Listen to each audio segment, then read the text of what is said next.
Yangi yil muborak bo'lsin. Kirib kelayotgan yil har bir xonadonga tinchlik, fayz baraka olib kelsin.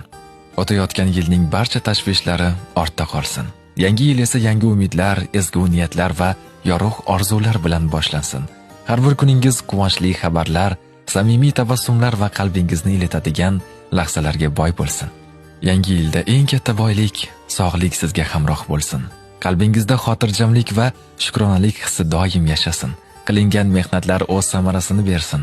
Boshlangan har bir ish muvaffaqiyat bilan yakunlansin. Oila a'zolaringiz, yaqinlaringiz va do'stlaringiz doimo yoningizda bo'lib, hayotingizni mazmun va mehr bilan to'ldirsin. Alloh har biringizga keng rizq, mustahkam iymon, toza niyat va go'zal taqdir nasib etsin. Yangi yil hayotingizda yangi sahifa ochib, ezgu maqsadlar sari dadil qadam tashlashga kuch-quvvat va ishonch bersin. Bayram kayfiyati qalbingizni tark etmasin. Har bir kuningiz yangi yilga munosib bo'lsin. Kirib kelayotgan yangi yil muborak bo'lsin.